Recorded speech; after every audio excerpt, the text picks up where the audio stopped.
support right now, on average, almost 9 people. 9 people. So you'll have maybe 4 children and 5 adults. That's a high dependency rate. And if we are to get out of this low income space we are in, we need to have more of these people independently being productive and looking after themselves. I don't know, just think about it. Sometimes you don't stop to think about it, but on average, you probably have 4 children, or you have a siblings or somebody's children you're looking after. There's a grandparent or a parent that you're sending some money to, an aunt, an uncle, and if that person was able to sustain themselves, you would not be where you are. You'd probably be ahead of where you are right now. So how do we break that pattern? And to break it means that we need to get more of those people, the youth, the children out, the children that are coming into this space, into a space where they are able to sustain themselves.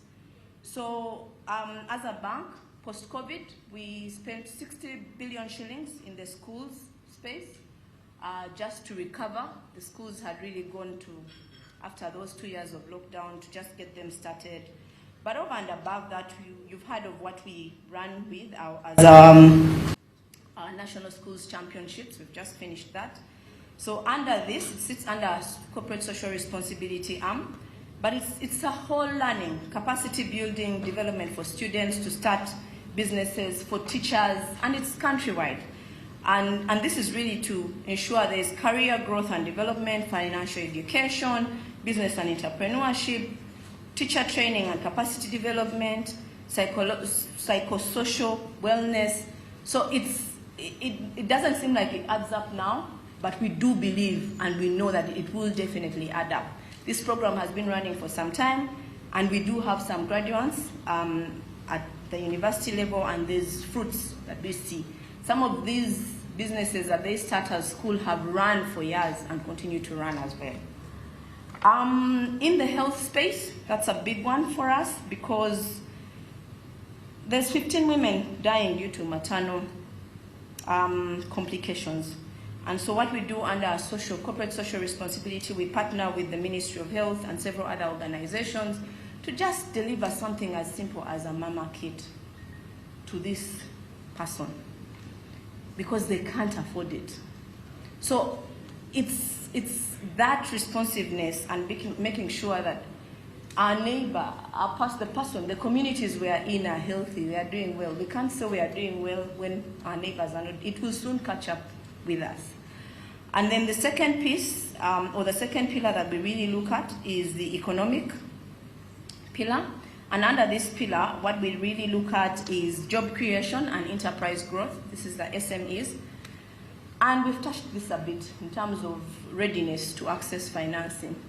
Our biggest challenge in the SME space, in the agri space, is that we run these businesses or these initiatives as side businesses, as the common Ugandan calls it a side hustle. And because you run it that way, you've not invested yourself or vested yourself into it for it to actually survive and go through even the hard times. He's talked about a strategic plan, a business plan, futuristic plan. All those are things we really actually do face when the people do come in to request for financing. So what we do in this space, we did realize that it's not as simple as we make it seem to be, but it's also a situation of the people in these spaces actually do not have the capacity or the business acumen to run this. So under our Stanbic Incubator program, last year we trained over 1,000 SMEs, and just under that is to prepare them to ensure that they have, when they walk through, they can access the financing they need. And guess what? Sometimes they do realize they have the resources they need already and don't even need to add financial or loans from financial institutions for their businesses to grow. So in that space, what we really cover is business operation skills, governance skills, access to market, procurement, access to finance as well. So for these, it's not just the SMEs, but it's also the agribusiness SMEs. We look at the cooperatives and SACCOs and VSLAs as well for training in this space. The second pillar under economic is financial inclusion. When we talk about financial inclusion, we're talking about the last mile. The bulk of these people are unable to access financing when they walk through a financial institution, or will probably not even step into a financial institution. I mean, when you, I think we are over 40 million Ugandans right now, and there's about, when you take out the noise of one Melissa having a savings, a credit, and I don't know what sort of accounts, maybe four accounts, on average, there's only about 5-6 million accounts, bank accounts in this economy. So where is everybody else getting their financing? They are actually getting financing, and it's really in two spaces. It's the cooperatives or SACCOs, village savings groups. That's how they access. They pull the financing and access financing through those. There's about 18 million people, individuals in that space versus the 5-6 million I talked about that are in the banking space. So we realized that for us to actually get down to these people was to fully understand what these groups' issues are and find ways to support them. So one, the biggest issue is these groups are set up, within 2 years they are gone. Why? They are governance issues. So for that, we partner with ABI Finance on capacity building, a grant for that. Two is they still run their businesses in a manual way. So you're looking at a group of maybe 1,000 or 500 plus, and you still have a ledger book, and someone has to come with a passbook. So under that same grant, in partnership with ABI Finance, we digitize their services. And what that does is that it means that they quickly are able to assess or do the financial analysis of their members, and are able to run their businesses in a good way to allow them to focus on other things. And then the third piece that we do with them is we offer subsidized financing. Again, this is in partnership with ABI Finance, with IFAD. And for those groups, if you're in agro or agribusiness, it's 10% per annum, which is less than 1% per month. In non-agri, it's 12.5% per annum. So the thought process was that if you come to us as a group, we need to lend to you so that however way you work out your business as a group, you're still able to affordably lend to the members for them to economically get into, or to economically use those funds. And what we've then realized is that the members themselves also need financial literacy, because there's lending to the group, then it lends to the member, and the member uses the finances for the wrong activities. So we are playing in that space as well. And for that, we were able to lend out, it's been running for almost 2 years now, we've been able to lend out 50 billion shillings to these groups, and have been able to digitize over 150 groups of these, and that's really working for us. The second space under financial inclusion is the women. They are marginalized, that's true in terms of groups. In fact, for them, when you talk about the loan alone, they run the other way. Yet the most interesting part is they are the people that are really diligent in trying to pay back the loans. So what we have is we've set up Stand Big for Her initiative. We worked with we worked with International Finance Corporation, IFC, to come up with this program. Again, it has capacity building for them in terms of running their businesses, financial literacy, but also subsidized lending to these groups. Again, for them, we've also lent up to a tune of 50 billion shillings. So the thought process is that as we lift these groups, the stronger and bigger they get, the more, then there's more economic value added to our country, and there's more for us as well as a financial institution. In the environmental space, which is really why we're here, we are looking at protection of natural resources. And for this, we've done maybe 3 initiatives. I think it was talked about earlier in the report, saying we've really reduced our carbon emissions in terms of electricity use and paper use. I mean, they say charity starts at home. Charity begins at home. So we need to incorporate this with our people at work and just make sure that there's more and more ripple effects. We have bins now that separate the rubbish.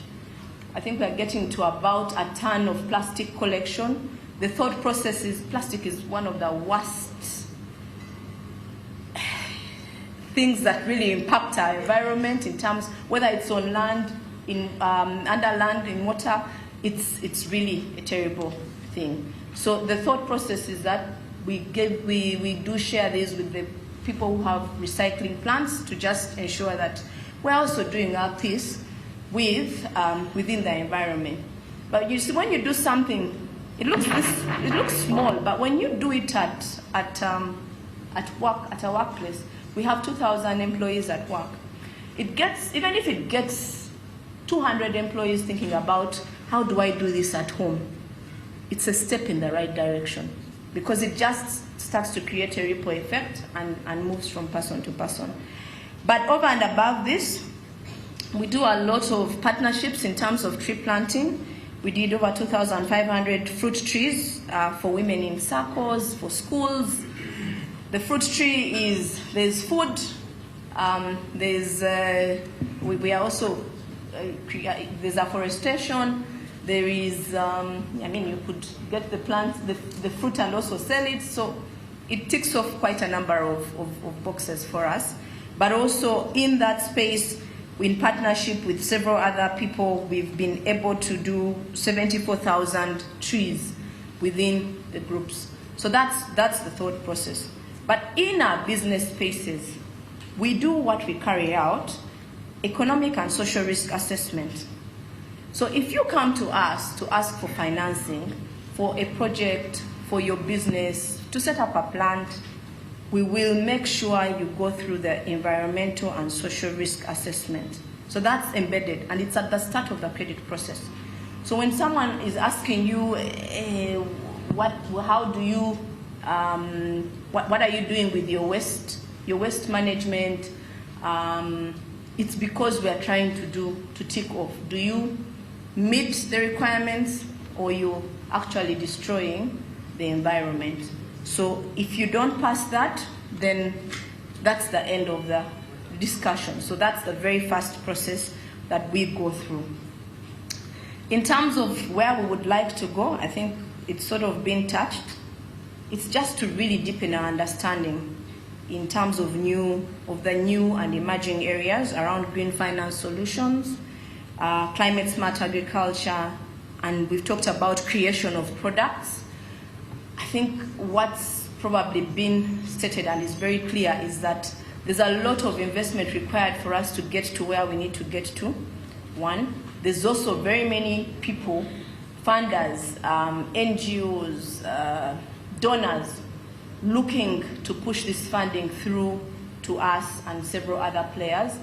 We are willing to participate, but what we are very clear on with them is to say, we are here, we need to get here, so we need for you to help us bridge that gap in terms of capacity. This is a new area for us. It's not been here before. And if we are honest with ourselves, there's just so many terminologies used, the taxonomy and climate change adaptation, biodiversity, regenerative agri, what is what? And when we define what is what, does it apply to the Ugandan clients we have, the perspective? And then from there, how do we build that and make sure that it's a product that can be used or adopted by these people.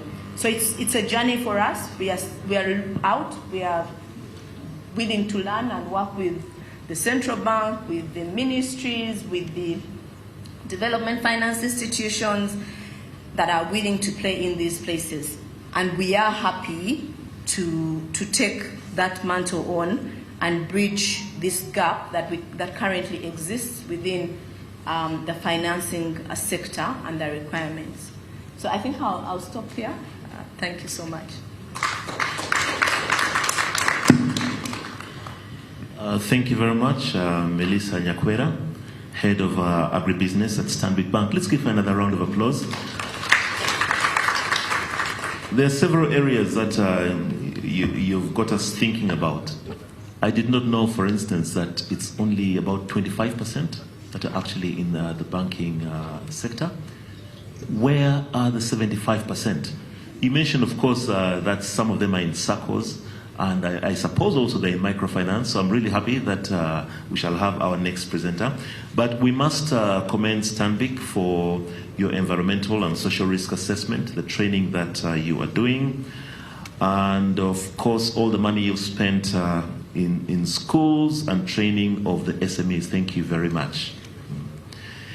Now, distinguished ladies and gentlemen, our third panelist is Ms. Susan Mucho. I hope that is the pronunciation of the name. Senior Program Officer at the Association of Microfinance Institutions of Uganda.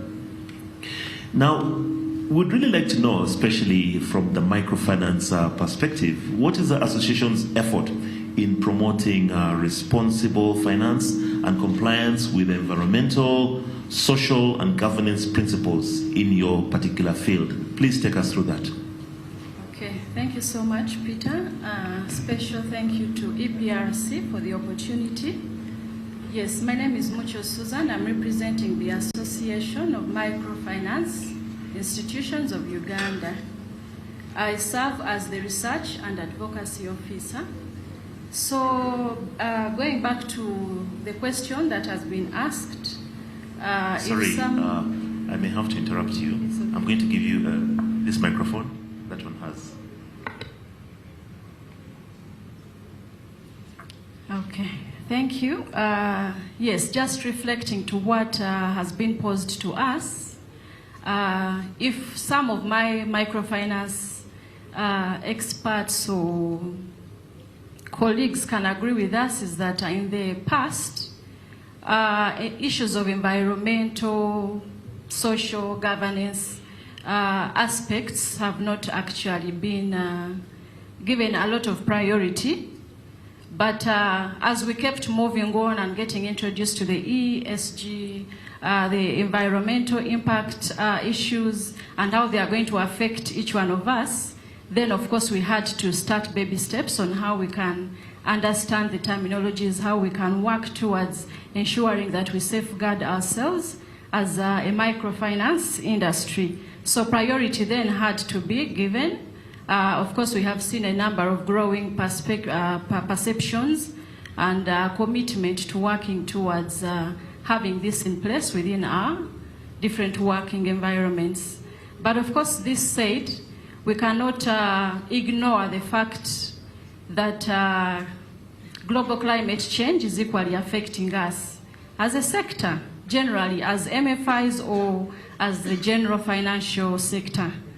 So, if we say that this is affecting us, what does that have to mean? If I go back to the MFI specifically, majority of our clients that we serve are the rural communities and smallholder farmers.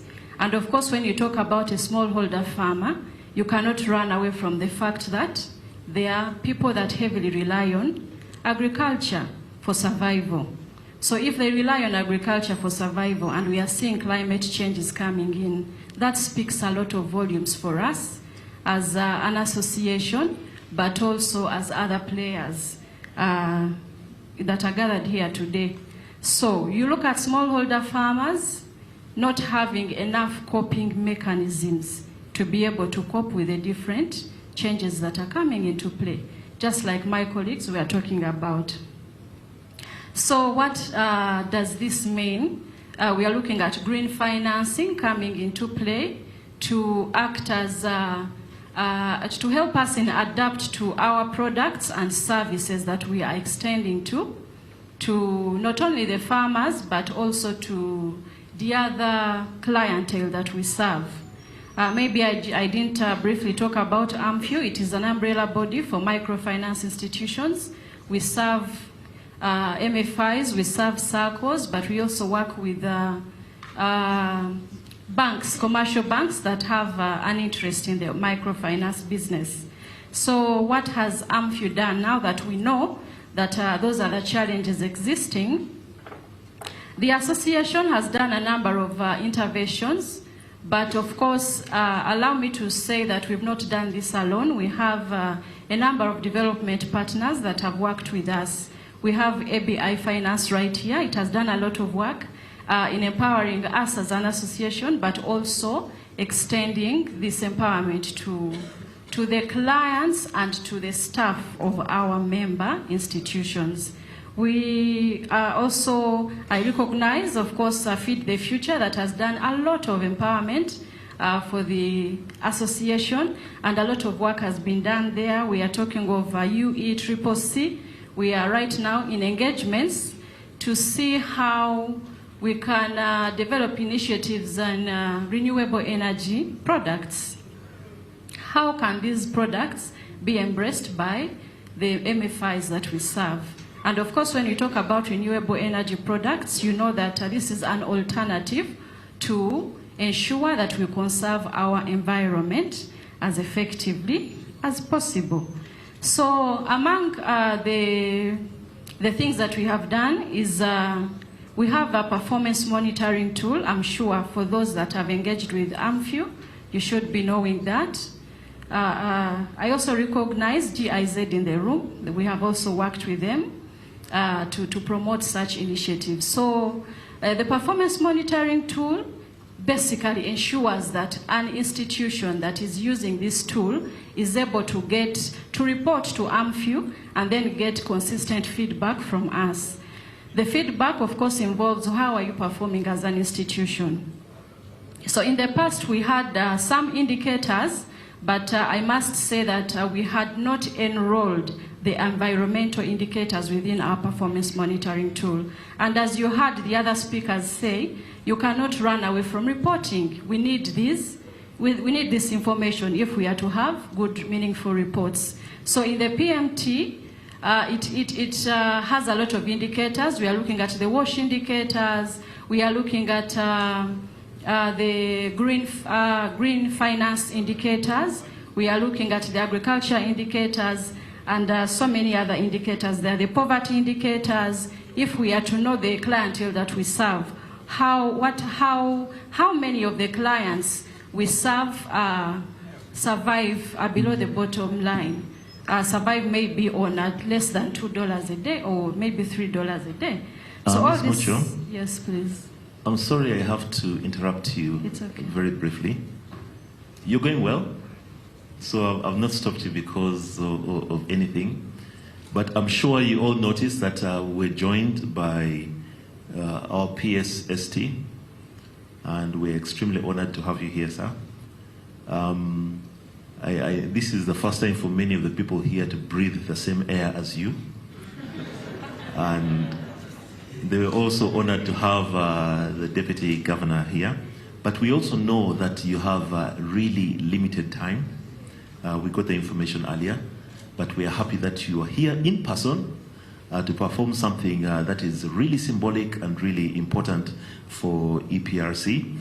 And that is the launch of the Agricultural Finance Yearbook 2022. So we'd like to suggest that we go straight into the activity of the launch. We'll ask Ms. Mucho to put her thoughts on hold, on pause. And as soon as we have finished with the launch of the Agricultural Finance Yearbook, then we can unpause and continue from there. But of course,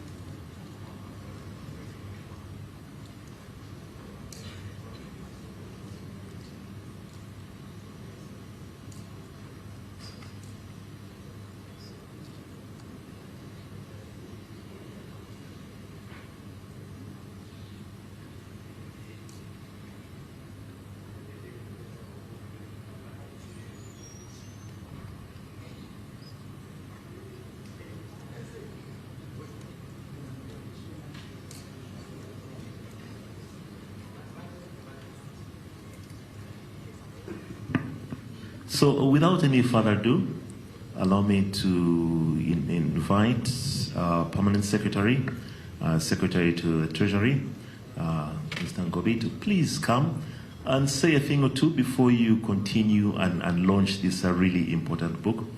So, Mr. Ngobi, you're most welcome.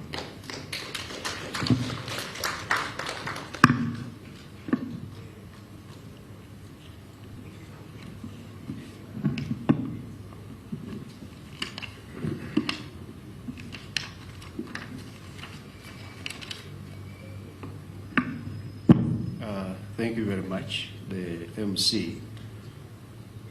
First of all, before I say anything, these people shouldn't lie to you that I'm the one doing bad manners or stopping people from speaking, but they have their own technical challenges with the timing of the live coverage and so on. So I will speak a few words and launch our fantastic book, which I've been part and parcel for many years. I share a lot of memories with it. I will stand on all the protocols that have been used before. And on behalf of the Ministry of Finance, Planning and Economic Development, and also on my own behalf, first of all, I take the opportunity to thank the EPRC and also AB Finance for convening this event, and also allow me to thank the researchers who put together this work. I know from the past it's quite some effort put in to research and come up with these evidence-based papers to inform our agricultural finance yearbook. As you know, our agricultural sector in Uganda remains quite vulnerable to both production and market risks. And over the years, there has been some challenges ranging from the re-emerging pests and diseases. We have issues to do with the seasonality, because our agriculture is almost like 90% rain-fed. We have had issues of hailstorms, windstorms, and name it, which tend to affect our production and wealth accumulation. To respond to these risks, government has introduced the agricultural insurance scheme. This has been in place since 2016-17 under the public-private partnership, so that we could cushion our farmers against these production losses and therefore, by extension, the financial losses. And beyond this, government has also provided working capital financing for our agricultural participants under the agricultural credit facility.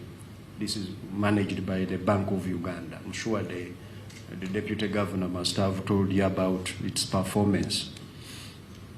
To further improve our commodity trade finance, government passed the Warehouse Receipt Act and established the Warehouse Receipt System Authority under the Ministry of Trade, Industry and Cooperatives to mitigate the agricultural sector against the market risks. Now, we have also seen government getting resources,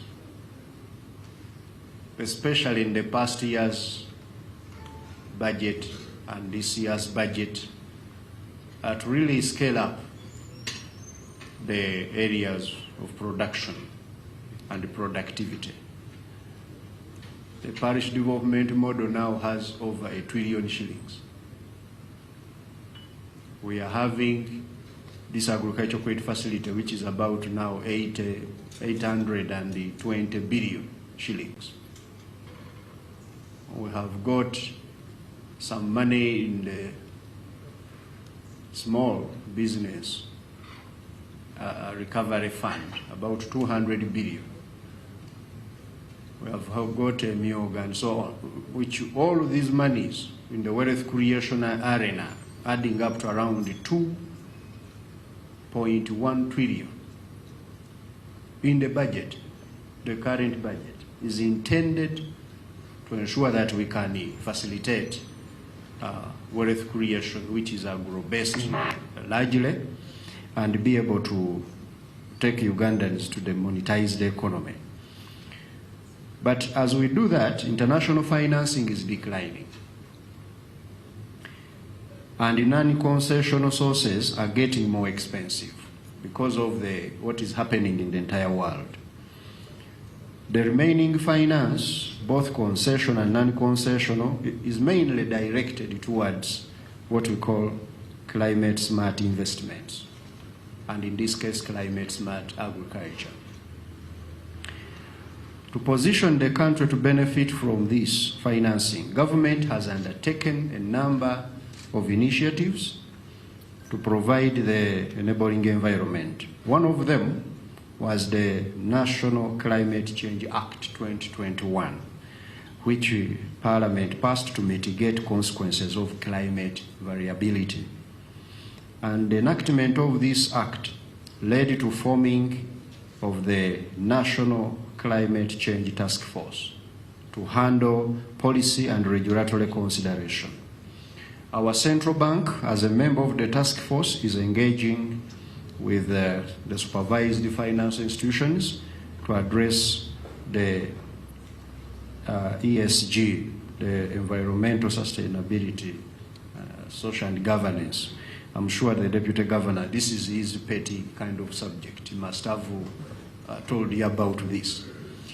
We have also been working so closely with the central bank to even influence the strategic direction of the bank.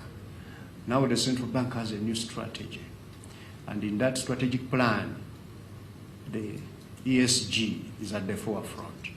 You have had some conversation, people quarreling, Bank of Uganda, they are taking my job.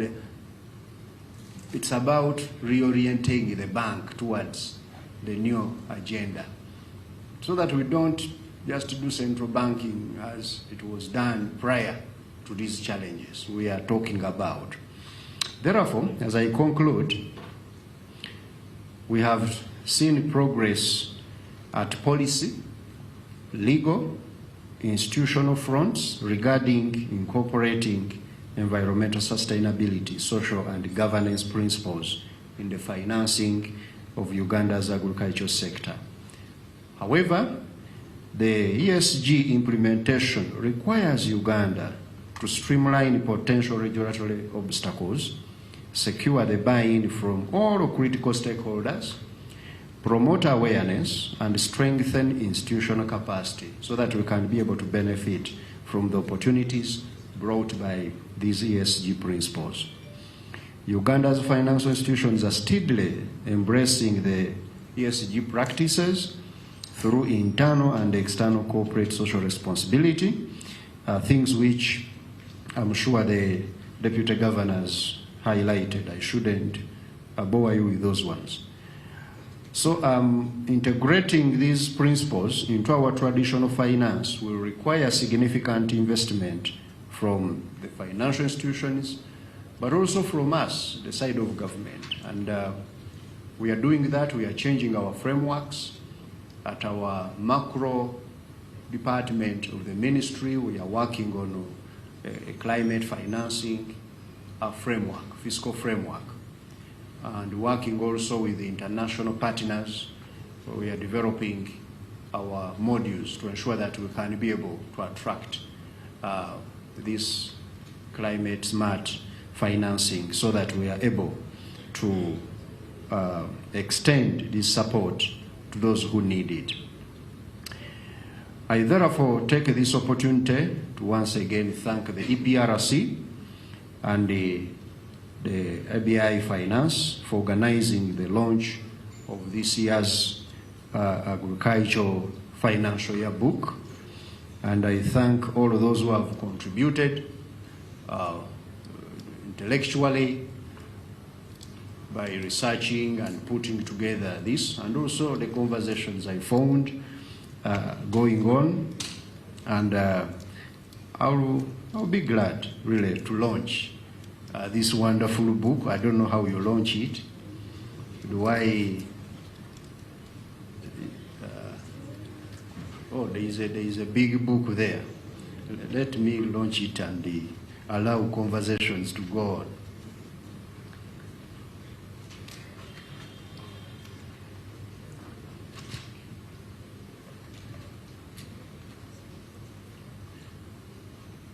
Ibra, you should be here. This is your book. Where are the researchers?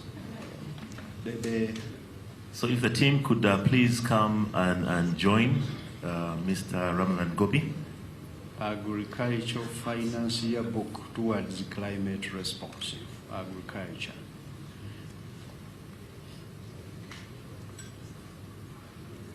So I take the honor, ladies and gentlemen, on behalf of these ladies and gentlemen who have put together this book under the leadership of Dr. Sarah, to launch this book for the year 2022.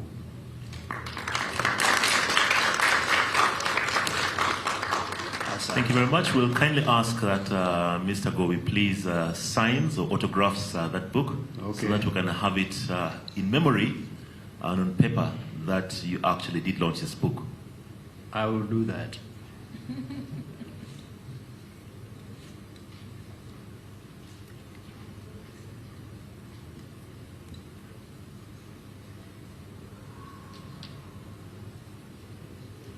Thank you. With that, I thank you very much and request that you allow me to run away.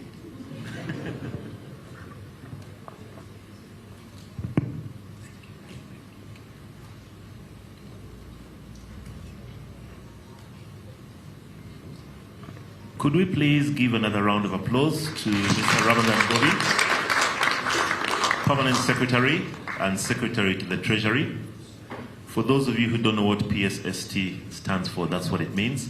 And we really thank him that he has been able to come here in person and launch this Agricultural Finance Yearbook 2022. Thank you very much. Now, we had pressed the pause button. I think we can allow for Ms. Mucho to please continue. I hope in the space of time you are able to recollect your thoughts, that you did not lose your thought. Please continue in a few minutes and give us your highlights from the microfinance sector. Thank you. Okay, thank you so much. That was equally important, so no problem. I was still talking about the PMT. It covers a number of indicators, and we talked about the agriculture indicators, the WASH indicators. That is an entire program that we have at AMFU of ensuring that the members, the clients of our members, are able to access finance to have safe and clean water in their various environments.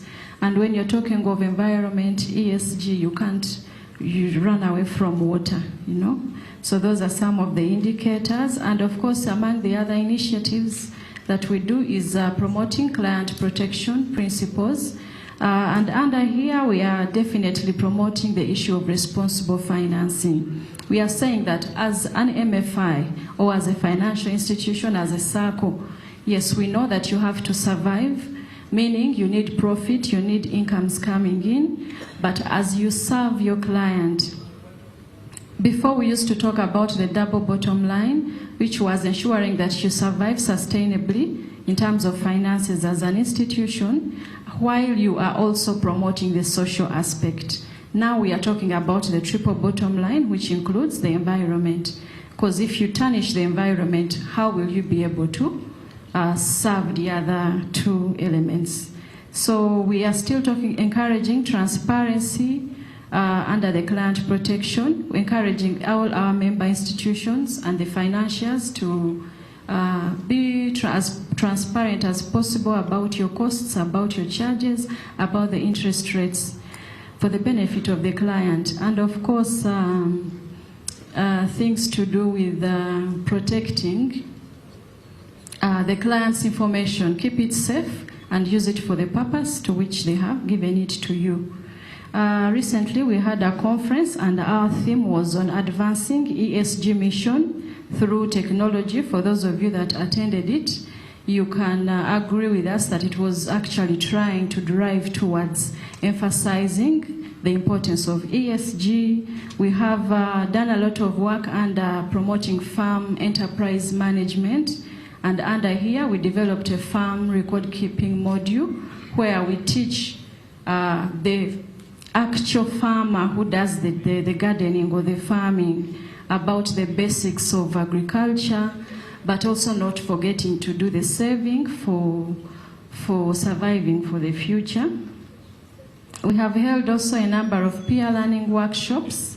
Under here is, of course, we have specifically done this under the WASH project, where we encourage institutions that have moved ahead of the others to tell the others about what they have done right and areas where they think they can improve. But of course, what we need now to do besides all that, much as we have said we are doing this, but there is still a lot of work that we need to do, and that is promoting the reporting aspects that I earlier talked about. We can't survive without the reporting. We also need to continue working with other stakeholders. When I talk of stakeholders, we are not only working with the financiers, we are talking about our colleagues, the consultancy firms, we are talking about the academia, and other partners that we work with, really, the development partners that we are already doing a lot of work with. So basically, the IEC materials cannot go without being mentioned. If we have to promote and create awareness, that means that we have to encourage these ICT materials to be displayed in our banking halls, emphasizing the importance so that even the client who is down there and comes to your institution can be able to understand what you're talking about. In here, like she said, we are talking about different terminologies and different hard words that may not be understood by the other client. So here we are saying that interpret these IEC materials in the language that is easily understood, so that we all together can work towards ensuring that we carry the message on and on. I understand we have limited time, so allow me to stop there. Thank you so much.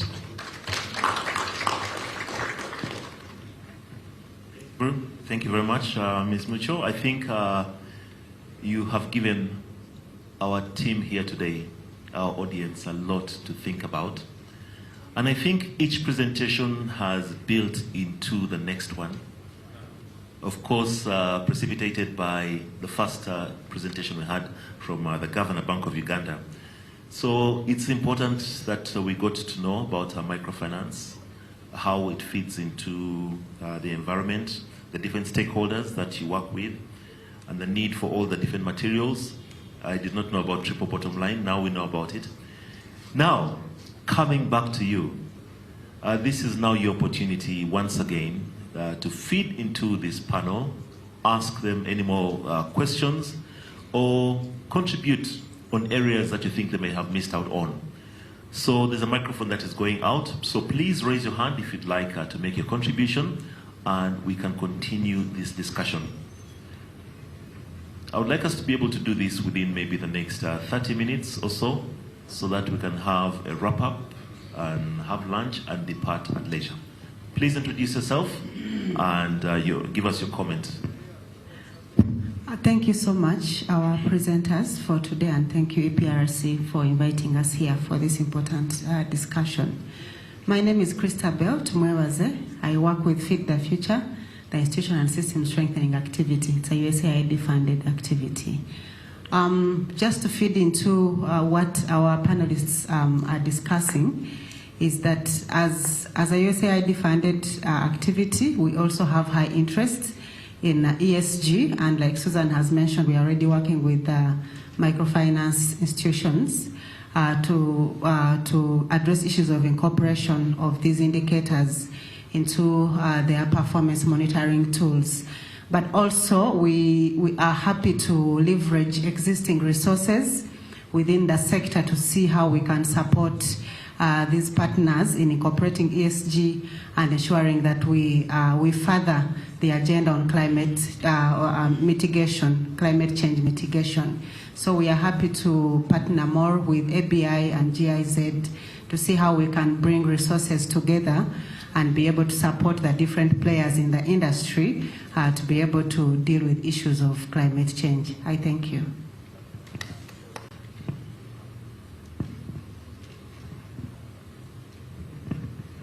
If you would allow me, I would want to stand near that picture and point out something clearly to my contribution.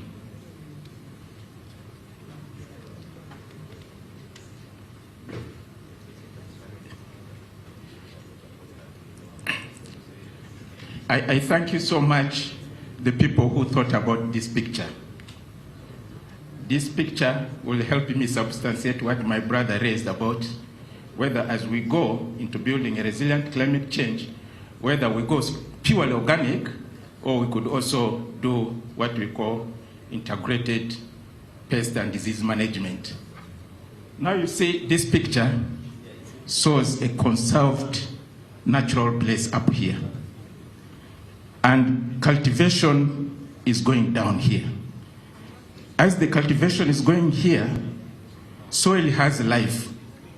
And the life of soil is in physical, chemical, and biological properties. Physical, chemical, and biological properties. Now, as my friend here explained it, the biological life here is well conserved with this watering, the irrigation that is taking place here. And if you can see, they have taken also with the grass, which is decomposing into humus. So this life here is conserved. And here the one good thing, these 1, 2, 3, 4 people are all adults. Probably they have decided to use all this land as one thing. Now the governor was talking about land use planning. Now the weakness now which is happening in our community is that all these adults start separating. This widow is building a small house here.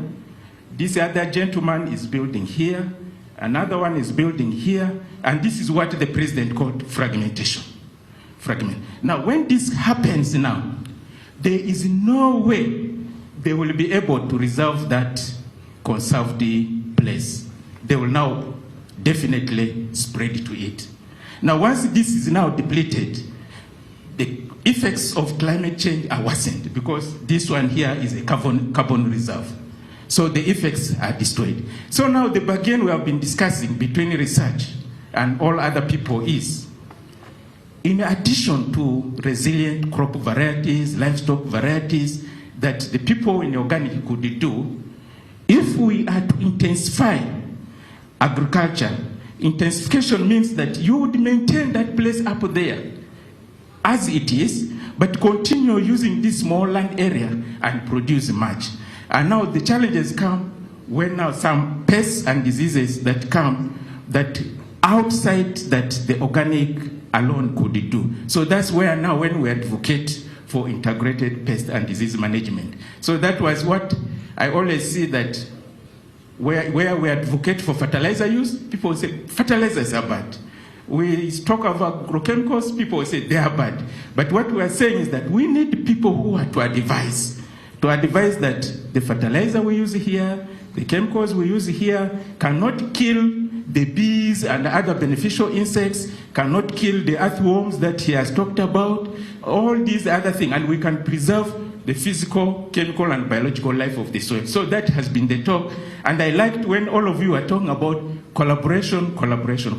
So sustainable agriculture can only come when we also collaborate. and integrate the knowledge we have. Thank you.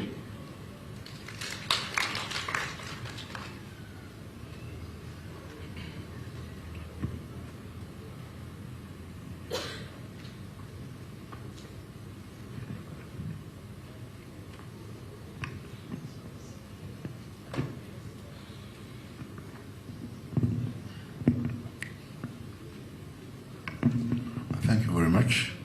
All protocol observed. If I may sit so that I can see the points I have. I have only 3 points.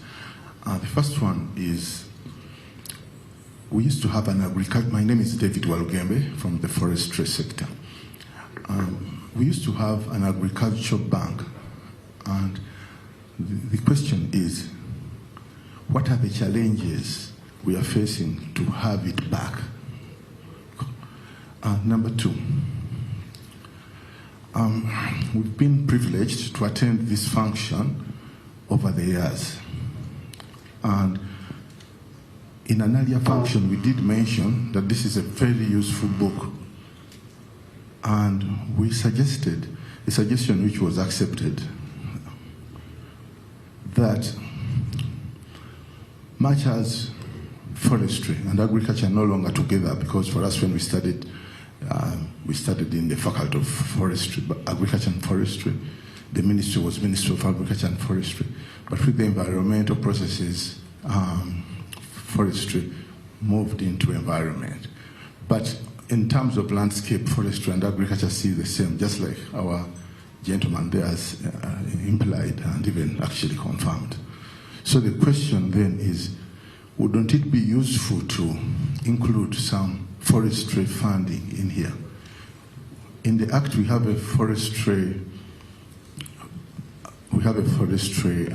entity, actually it's a finance entity, which is supposed to fund forestry, but it has never been established. But wouldn't it be useful to indicate, collaborate with the organizations in forestry so that we have an element here which also keeps track of the forestry aspect? Lastly,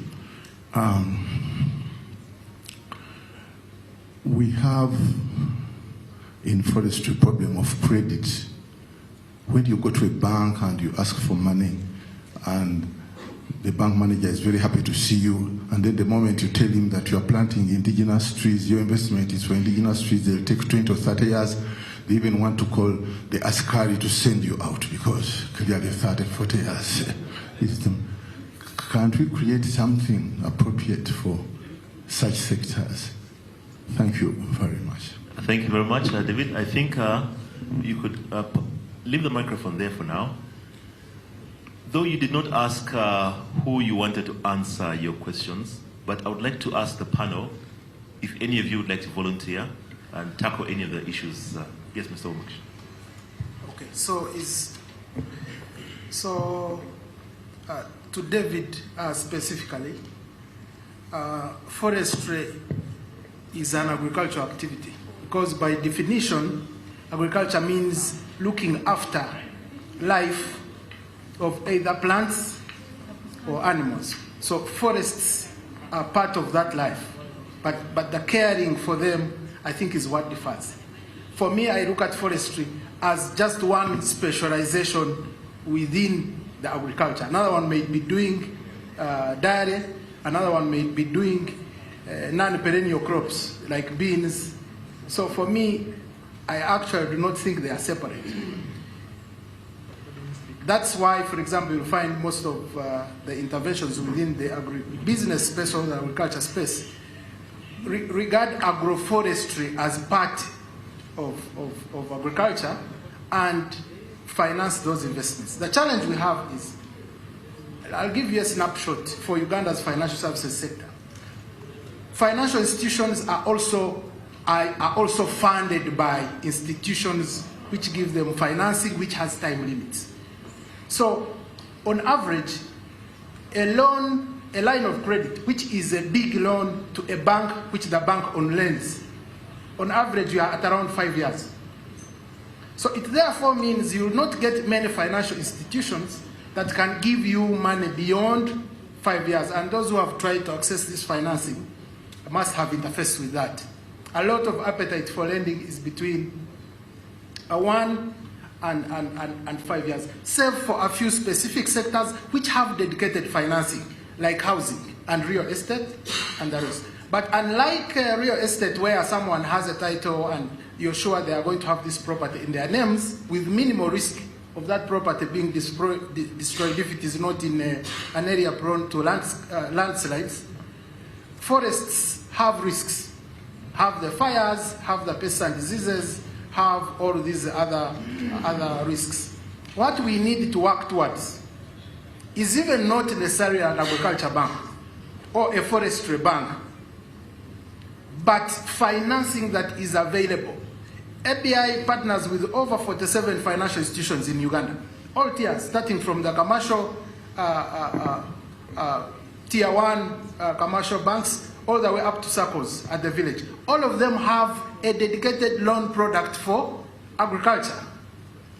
So even if you bring an agriculture bank, what is it going to do that the 47 financial institutions we work with, and that is not all, are doing? So let's not get into the paradox like the one we got in with universities, when they were encouraged to do development studies courses. Then they started getting courses and naming them development studies, but yet development is happening in every sector. It is in engineering, it is in agriculture, it is in education, it is in architecture. So a development studies course falls in which knowledge area or which profession. The same may happen with interventions like that are focusing on, for example, just agriculture loans. The focus should be, how do we make sure that Stanbic, Centenary Bank, Rushere Sacco, Ruchiga Sacco, Talanta Sacco in Gulu, all of them have a loan product that is going to enable anyone in any part of the country do agribusiness or do forestry in whichever way they want. And I think that should be the focus. And the focus is on making sure that we provide more financing, both in terms of private and public financing, to financial institutions to extend their loan periods. The moment a bank can say we can give loans for up to 30 years, every investment, whether it is forestry or not forestry, which requires financing that is as patient as 30 years, they will start to offer those loans. So I think that's one area we need to focus on. Otherwise, the case for the Greek bank is there, but if we do not address the challenges that are affecting access to financing for agriculture or forestry, we still have a bank that is called a Greek bank with a maximum loan period of 5 years. A Greeks will still not get that money. That's what I can say. Maybe quickly on Christabel, we are available for partnerships, and we'll be more than happy to collaborate. Thank you. Now, I'm sorry, I know there are so many people who would want to make comments, but right now we're switching into a different aspect of the online coverage.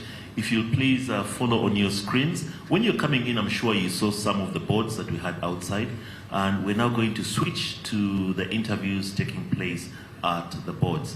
So let me... Testing one audio, you like? Hand over. Welcome once again to Protea Hotel, where we are attending the launch 12th edition of the Agricultural Finance Yearbook. We just stepped outside the main hall to have a couple of presentations on several areas, including Islamic financing, the agricultural financing, finance from Bank of Uganda, but also something they call input financing and what it is. For those viewing outside, thank you for joining us, and all of you in the hall. You might not be seeing me, but we are live on air on this issue. First,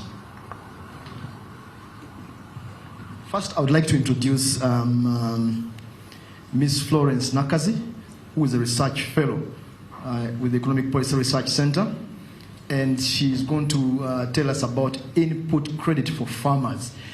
If you have not heard about this, I like calling them animal, this animal here. She's going to break it down. So, Florence, please take us through, as briefly as possible, the issue of input credit based on the research by Economic Policy Research Center. Florence, you have the floor. Thank you very much. The name is Nakazi Florence. I work as a research fellow at the Economic Policy Research Center. I'm here to present a topic on input credit financing opportunities for the sugarcane sector here in Uganda. So what is the problem that this study set out to research? We note that during the NDP3, sugarcane was one of the commodities that was prioritized by government to promote inclusive economic transformation during this period. So over the period from 2000, there has been an expansion in terms of the volumes that we produce for sugarcane from around 1.5 million tons to over 5.8 million tons in 2020, whereby this production we are seeing 37% of it is being contributed by the outgrower small-scale farmers. But this growth that we are seeing in the sugarcane has been primarily achieved by government, partly through converting more land into cane production. We've seen this area under cane increase from over 20,000 hectares in 2005 to over 81,000 hectares in 2022. We've seen a lot of forest being cut, partly because we want to expand sugarcane production. So we've been achieving this growth with limited increase in use of yield enhancement inputs, and these inputs we are talking about fertilizers.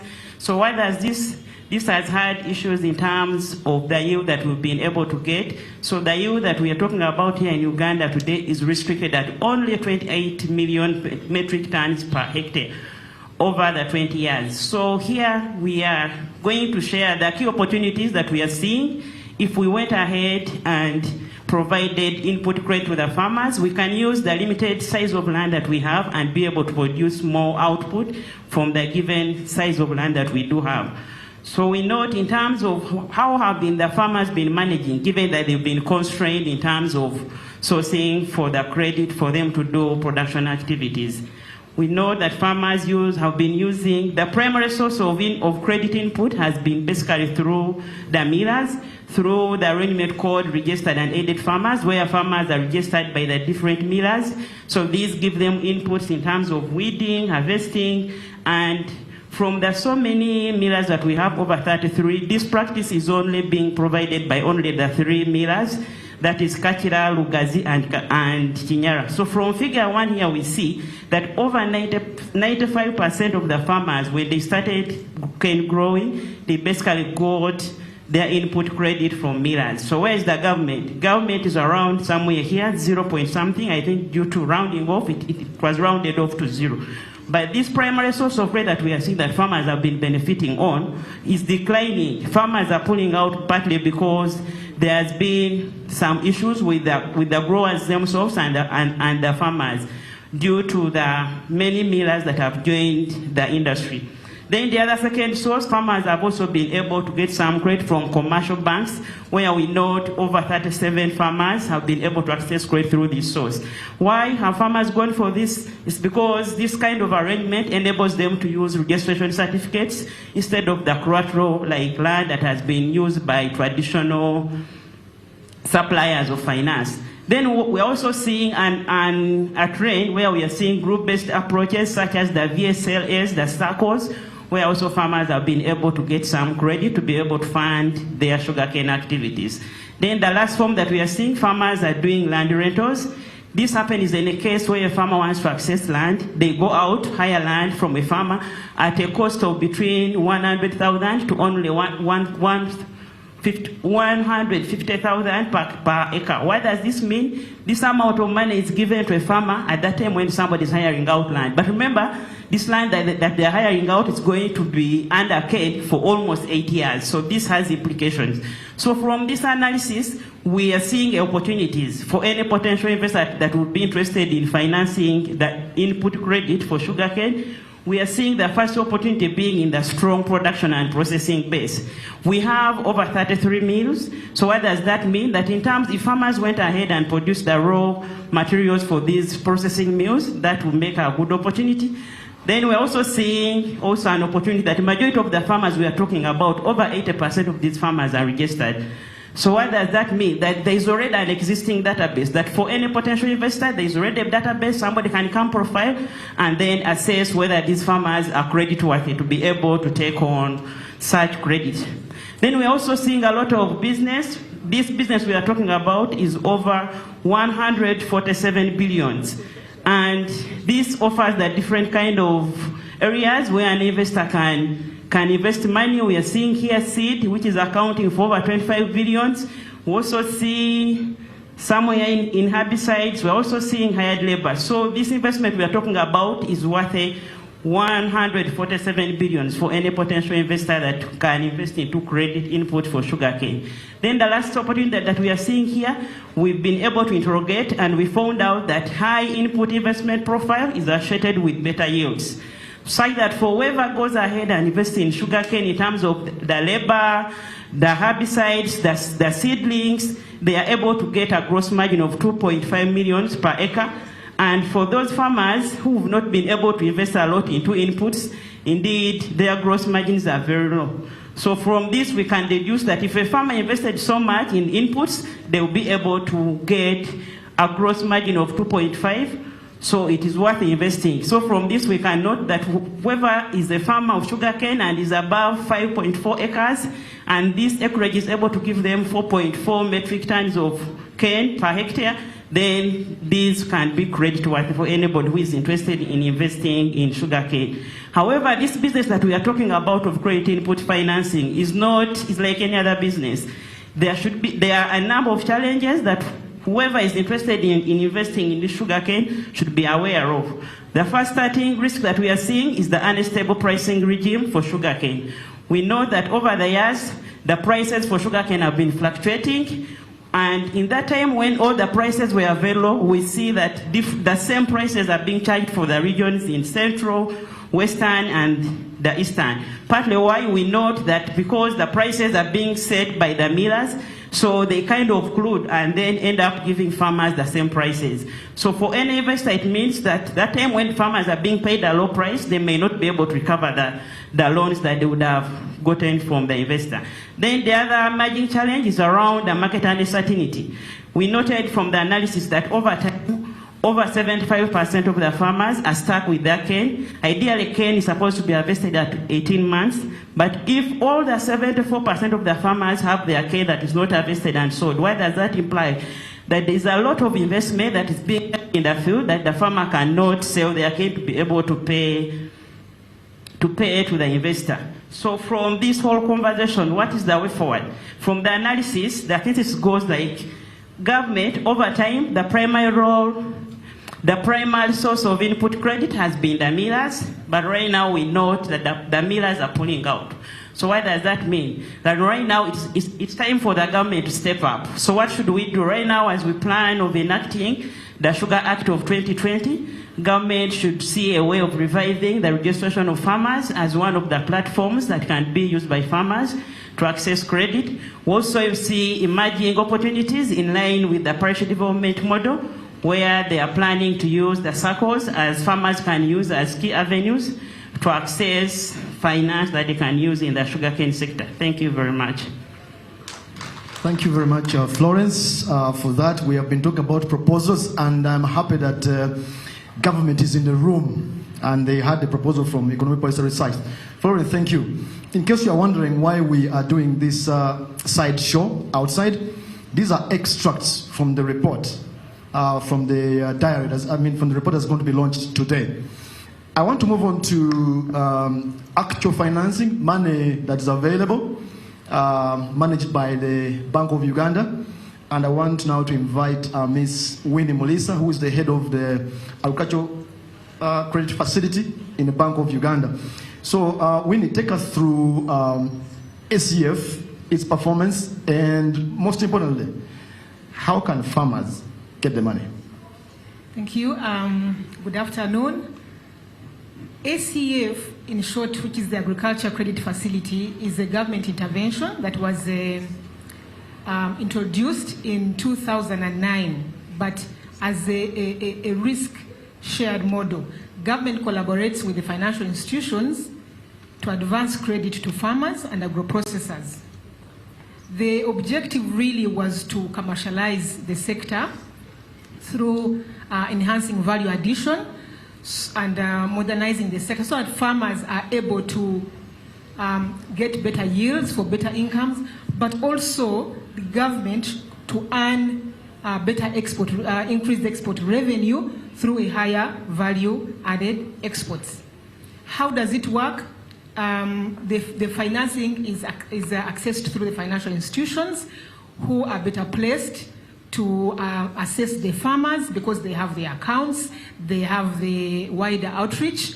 Farmers access through the financial institutions. You present a business case, and the banks assess you on that, the viability of your project, and then they advance credit to you. Then they will come back to Bank of Uganda for the 50% government contribution. Like I mentioned, it is a risk-shared model. 50% comes from government. The other 50% is contributed by the financial institutions. Government has also introduced, and I think the PCST mentioned, agriculture insurance that also supports or complements the SCF so that we can be able to cushion some of the risks that are faced by the farmers to be able to help them access more credit. So how has the SCF performed over the years? Over the last 14 years, we have actually loaned out about 820 billion to farmers and agro-processors. 50% of that, which is about 414 billion, comes from government, then the other portion is contributed by the financial institutions.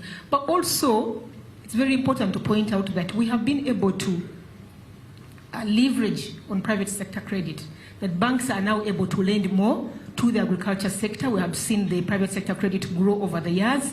I think now over 2 trillion. When we started over in 2009, I think it was about 200 billion. So this we attributed to not just the SCF, but also a number of interventions that have come on board, agriculture insurance being one of them, but also the fact that SCF has opened up the eyes of these institutions that now, while the sector has challenges, yes, but these challenges are being addressed. And now the risks that were there are slowly being eroded away. And now more lending is opening up. Now, Bank of Uganda is very intentional in advancing financial inclusion. And so through this, we introduced a product called the block allocation. Block allocation really is about helping the smallholder farmer who is not able to access credit because they have challenges with collateral, they have challenges with record keeping, as you have heard, and so they are largely left out of the financing space. So we introduced this model looking at that farmer down at the bottom of the pyramid. And how does it work really? It is the banks are able to assess the farmer, smallholder farmer, based on alternative options. A farmer who doesn't have a land title, for example, might have better records. Might have they are organized in groups so they can use group guarantees, to guarantee each other and be able to access credit. They can use shuttle mortgages to now secure financing. So they are largely what I would call character-based loans, and financial institutions can now assess them and advance credit to them and block them. And that's why we call it block allocation. So they group the farmers, lend individual loans of up to 20 million. These loans are largely for inputs. If you've seen, farmers looking at as little as 100,000 shillings to maybe 500, looking for financing, working capital for inputs, seedlings, fertilizers, pesticides, things like that. Now, what this product has done, it really has opened up access to smallholder farmers because now we have seen uptake progressively growing over the last 4 years. It was introduced in 2018. Now, looking at general uptake of the SCF in terms of the numbers, over 61% of our beneficiaries are actually SMEs falling under this category.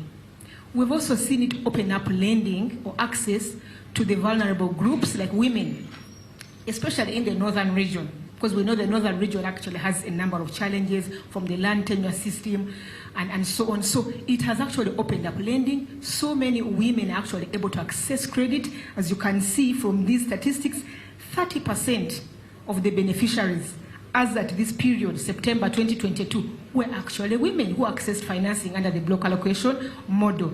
So we have realized as Bank of Uganda that this is one model that will scale up lending for smallholder farmers. And what we need to do at the central bank is that we're looking at scaling it up to other regions to make sure that, first of all, the public and the farmers understand what this model is and how can they access it, but also to continue engaging the banks. We want to see more banks coming on board. As you can see right now, we have out of about 34, 33 institutions, we have a few, I think about 5 of them that are actively lending. We want to see more banks come on board. We want to see more banks opening up to lending to these smallholder farmers. So we're looking at continuously engaging. But also, we have realized that most of these smallholder farmers actually are largely informal, as you have heard. Most of them are with circles and cooperatives.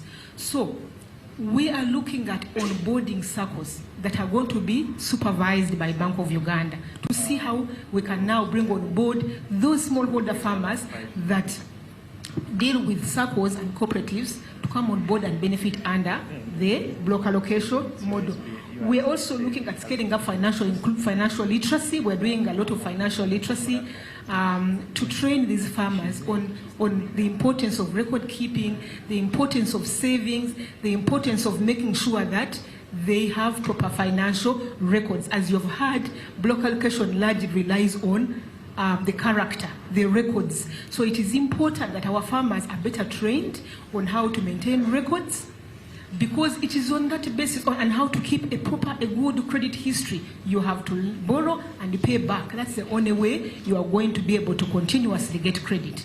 So we're looking at doing all these interventions, and we're hopeful that with all this, we're going to see a lot of SMEs coming on board. We're going to see sustainability of access to credit by SMEs growing, and we're looking at collaborating with the other players in the market, whether it is ABI and GIZ that have also supported us in the past in terms of financial literacy, to scale up, to train our farmers and onboard them to access to credit. Thank you very much, Ms. Winnie Mulisa, on taking us through as briefly as you can through the agricultural credit facility performance and opportunities therein. We want to move on now to Dr. Sulaiman Luja, who is going to give us the status on Islamic banking. We're talking about financing this morning, financing agriculture. And Dr. Sulaiman Luja is going to give us, paint for us a picture on where Islamic financing is standing as we are today. And we know the law is passed. So Dr. Luja, over to you. Thank you. And as everyone is aware, that the Parliament of Uganda has just recently passed a couple of bills, and fortunately our President has just assented on the laws that are introducing, among others, Islamic banking system in Uganda. This is a system which has worked elsewhere in the world. Uganda is coming on board to adopt what has been adopted by countries like United Kingdom, Russia, Luxembourg, Bosnia, Canada. Even when we come to Africa here, we have South Africa, it has adopted Islamic finance, Islamic banking. Even Kenya, they adopted Islamic banking. Now, the discussion of Islamic banking, Islamic finance in Uganda started way back in 2008. Until today, we are now celebrating that we are going to have the real implementation in the commercial banks.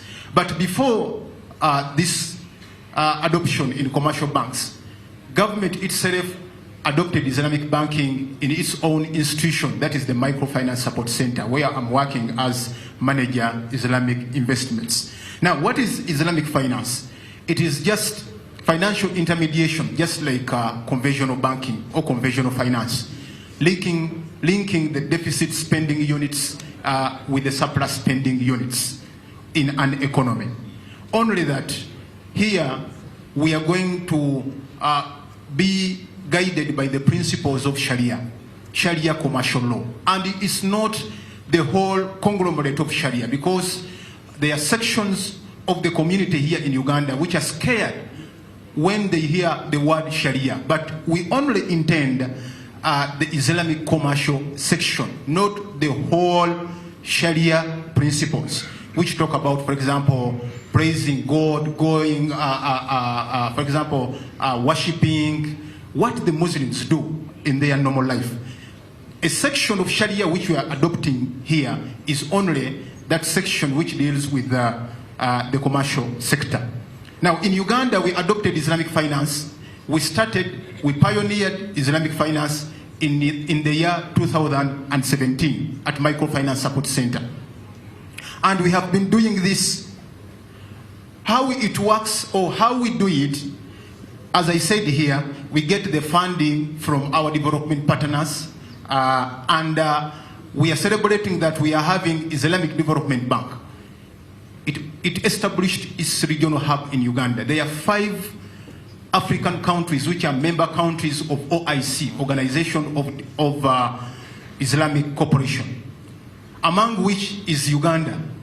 But IDB, Islamic Development Bank, chose Uganda to set up its regional hub, and it's set up here in Uganda. It has benefited Uganda, and you can see since we joined the Islamic Development Bank group, Uganda has benefited to the tune of USD 1.6 billion. 1.6 billion is not a small amount of money. We are talking about approximately 5 trillion Uganda shillings. This has been invested especially in agriculture. What we are doing at Microfinance Support Center, we are supporting farmers. We are supporting, if you look at the districts where we have implemented Islamic banking, there are 17. We were very selective. When we selected them, we chose districts like Kumi. We chose districts like Katakwi, Aleptong, Ajumani, Buyende, Buyikwe, Tororo, Chibuku, Rukunjiri, Ntoroko, Bunyangabu, Kabarore, Chenjojo, Nakaseke, Gomba, and Ruweo. Most of these districts are water-stressed districts or water-stressed areas. And what IDB has done, in fact, we have 2 components. The first component is implemented by the Ministry of Local Government. For us at Microfinance Support Center, we are implementing component B of the LEGS project, Local Economic Growth Support Project. These are the products we have done here in the graph. And they are the products which are going to be implemented in commercial banks once they get licensing from the Central Bank, Bank of Uganda. Of course, we have the first category being the equity-based products, and the second category being the debt-based products. You can see here in yellow that 90% of our products are debt-based. Why? Because of the moral hazards. Because you cannot partner, you cannot share profits and losses with the customer who is just going to report the losses. In that instances, we do the debt-based products, which is the murabaha. But the ideal Islamic banking should be the equity-based. Now, in conclusion, emerging policy issues.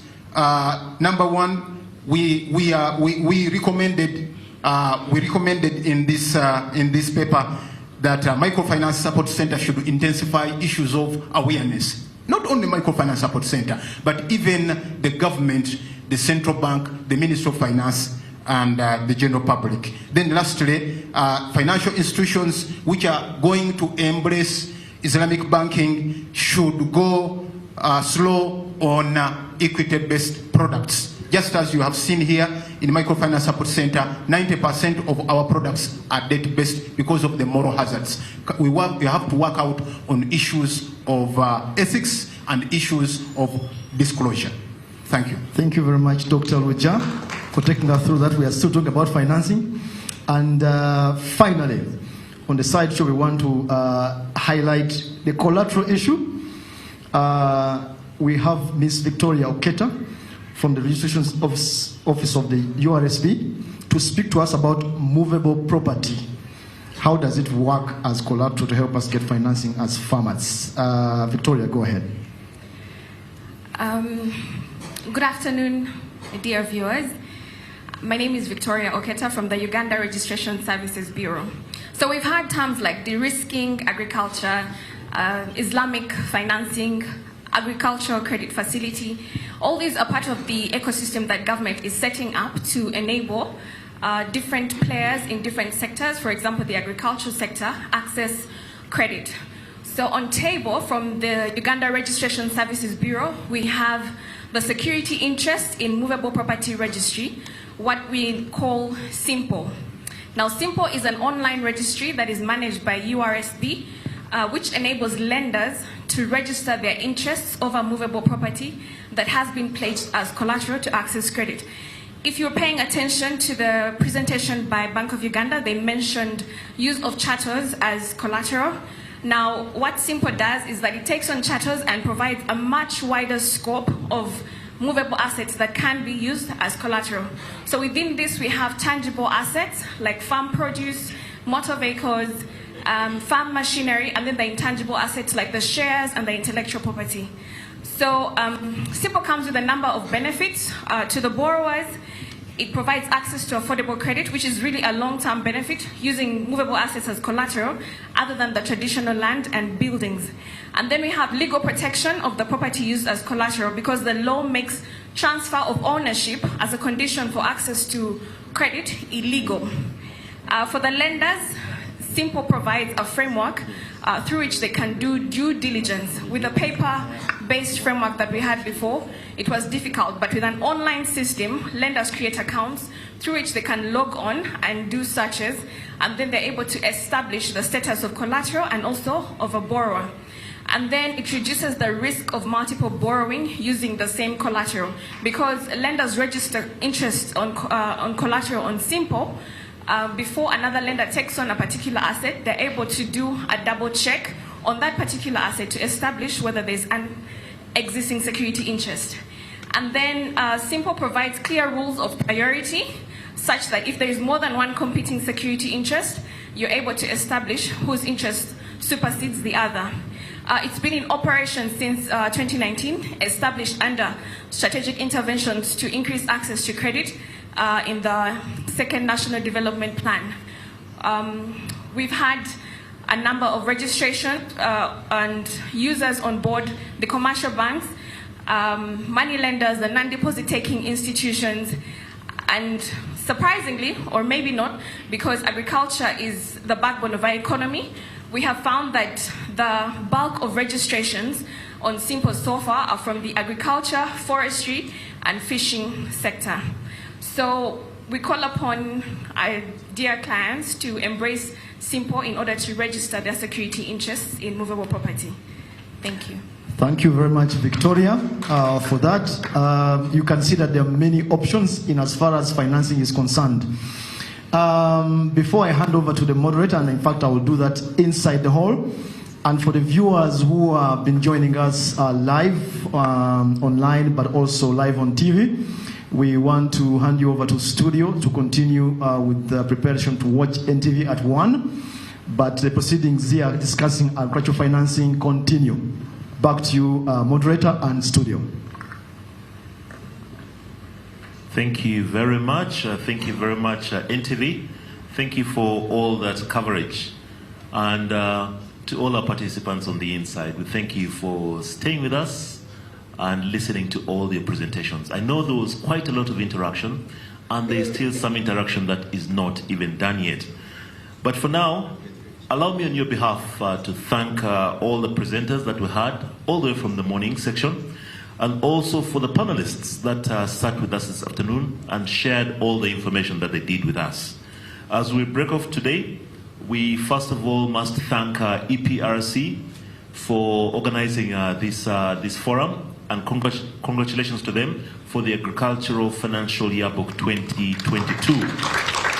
I'm sure this is just one of the activities that they have as they celebrate 30 years in existence. And we should look forward to more activities, especially a week in November, where they shall be celebrating 30 years of their existence. If I'm not there, happy birthday and congratulations, Dr. Swanyana. I hope you'll pass that on to the rest of the team. Most of the team are here. We thank you for this organization. As we break off now, we're happy to invite you for lunch, and I promise you there shall be no bill to you. So thank you very much for your participation, for your interaction, and we look forward to more engagement with you in the future. Have a lovely day. Thank you.